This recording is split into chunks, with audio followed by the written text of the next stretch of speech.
Okay, so I'm back on the LINN cans today, and I'm going to build the new crossovers from scratch on new boards.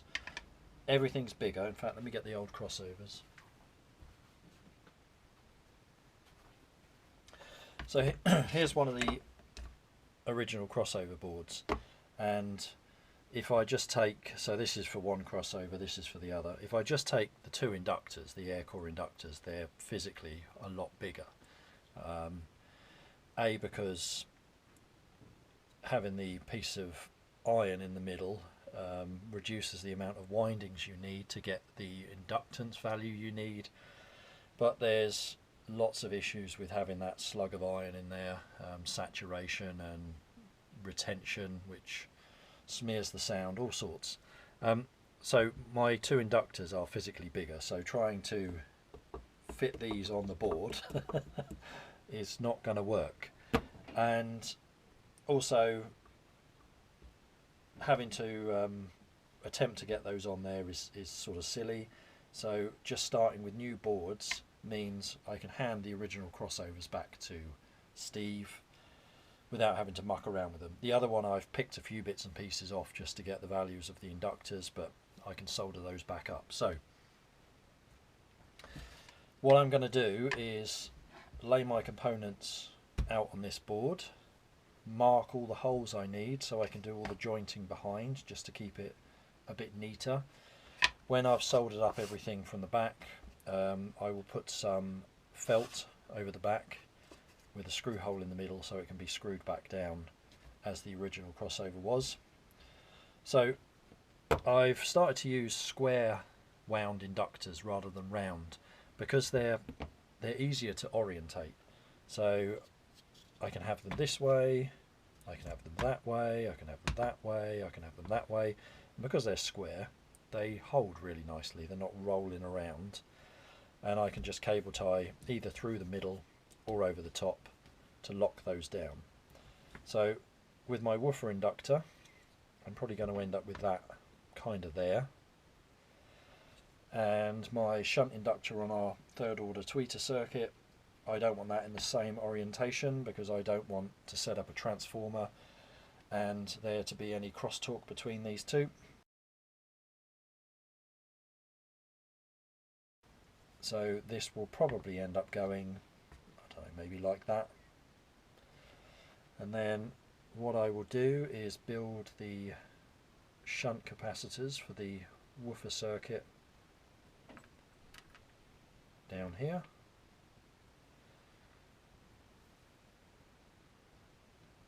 Perhaps that can go in there with our resistor in there as well. Something like that. And then our tweeter circuit, I think we'll probably end up doing something like that. And our bypass resistor for the inductor probably end up there. And then I can take all my cables out in the middle and keep it nice and neat. So I'm going to mark all this up, drill all the holes on this board. Once I've got that right, I will put that board on top of this one, drill the holes as well, clean it up, give it a lick of paint, and then I can start soldering everything up behind, get them built. So yeah, the setting out part is pretty important really. In fact, I think my tweeter inductors will probably be better off, sorry, tweeter capacitors will probably be better off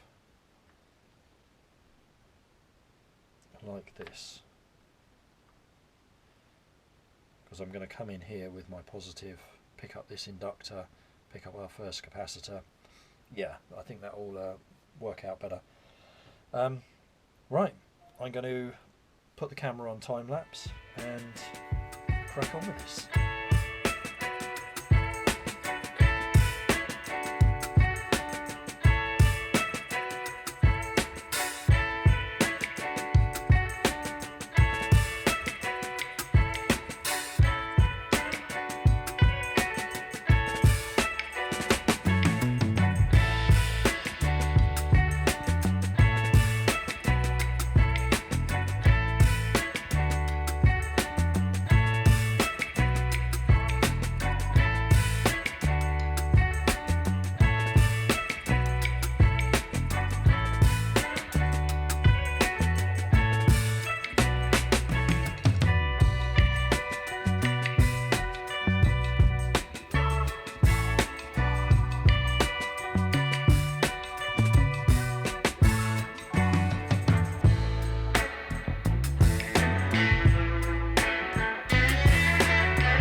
Right, so they weren't straightforward, but the new crossovers are built. So this is our original one, all electrolytic capacitors, wire wound resistors, iron core inductors, circuit board.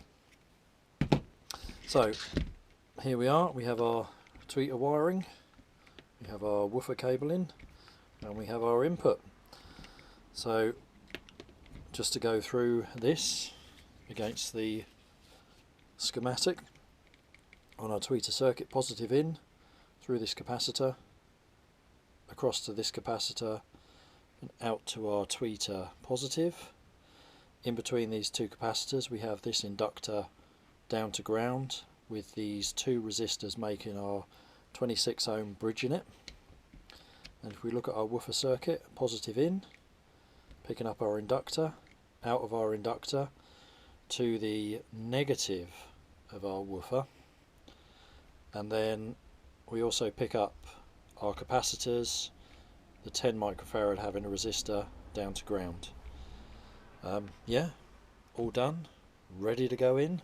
A substantial clarity, detail, resolution upgrade against this original one, and a bit bigger.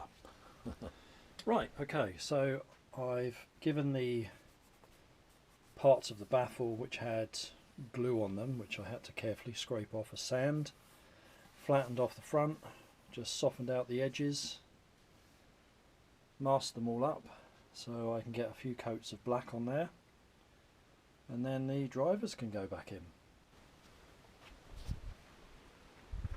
The sun's out, so while the sun's out I'm painting these outside, and they're probably going to want a couple of coats if I want to have any chance of disguising the kind of paint, glue marks I should say, that were left. But yeah, pretty good. I'm using some acrylic cellulose paint, which is quite thick, so hopefully I can build up some decent coverage.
Lovely. Right, so I've given these a couple of coats of satin black, and I think largely all the sanding, all the old glue marks have come out. It's pretty clean. So, yeah, I mean, they were pretty grubby underneath the covers anyway, which have all now been reclothed. So let's take off all of our masking up.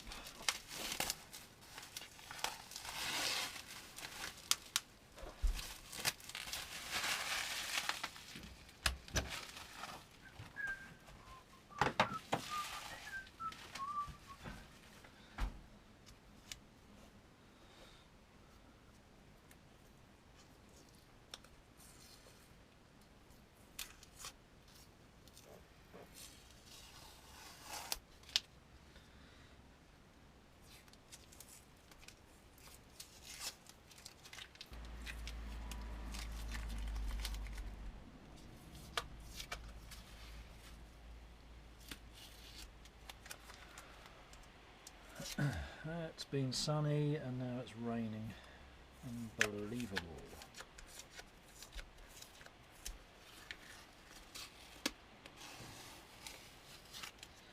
Well, I think that's looking pretty damn sharp.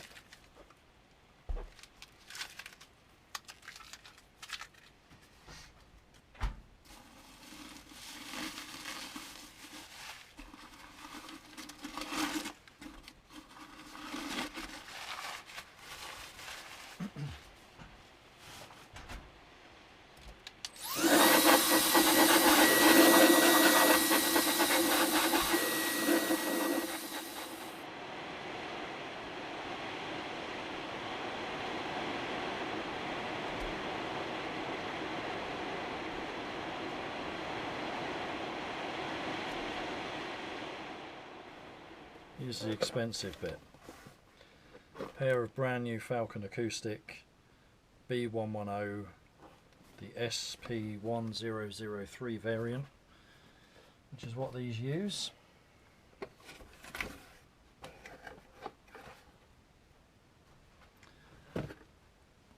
Loads of money. Right, let's get our gasket in place.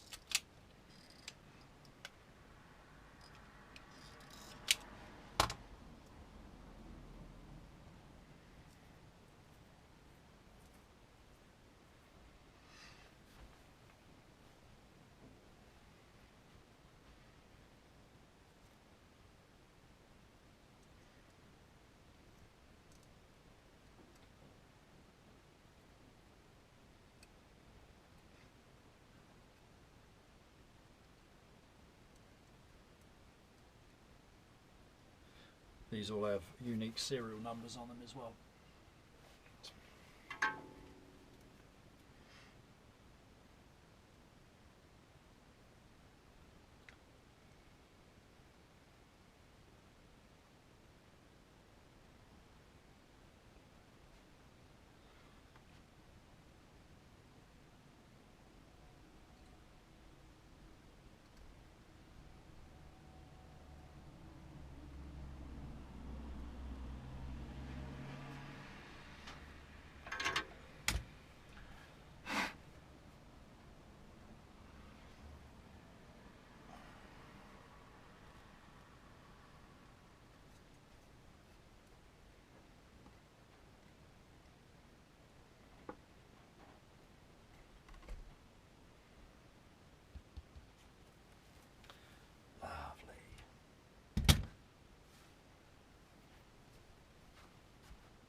So the woofer has a new gasket. The silicone bed that used to hold this in is still nicely there. So that's sealing up our tweeter, and everything is removable, unlike original. I just don't understand the logic behind doing all of that. Siliconing everything in, really badly gluing on the covers. Yeah, a bit naff really.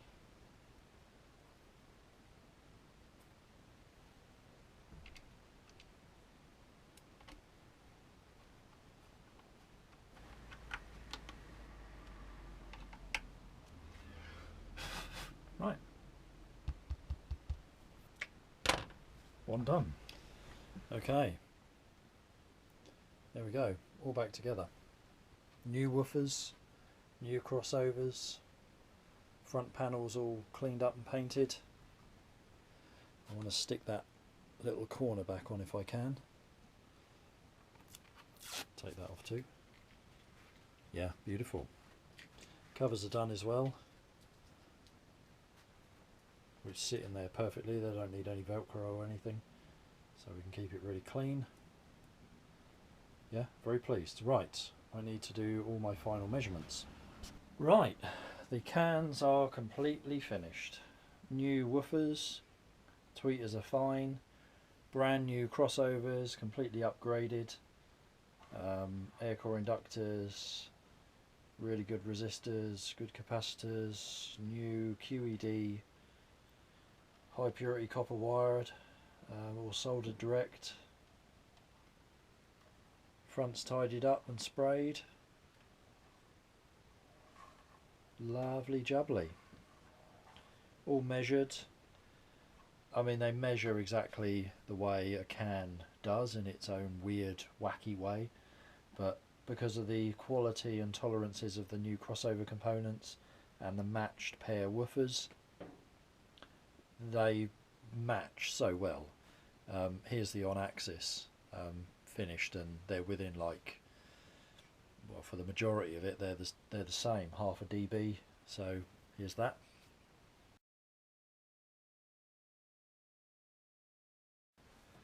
Yeah, they've just come out lovely. So I've done the covers. Don't need Velcro. They're just a nice tight fit.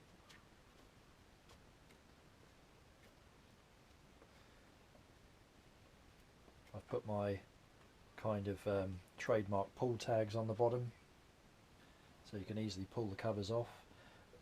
In all honesty, with these I wouldn't bother.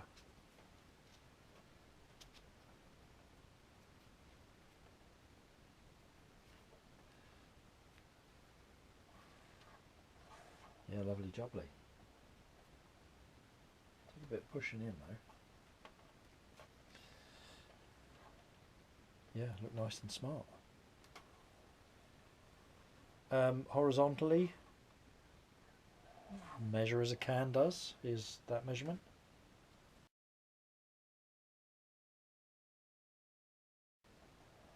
And vertically, again, the way a can does.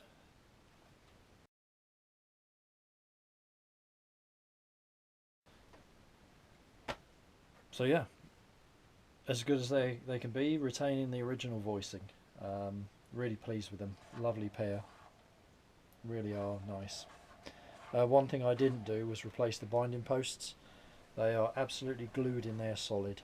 So these are okay. So I've soldered back onto the lead wires. There we go. All finished. What do you reckon, pussycat?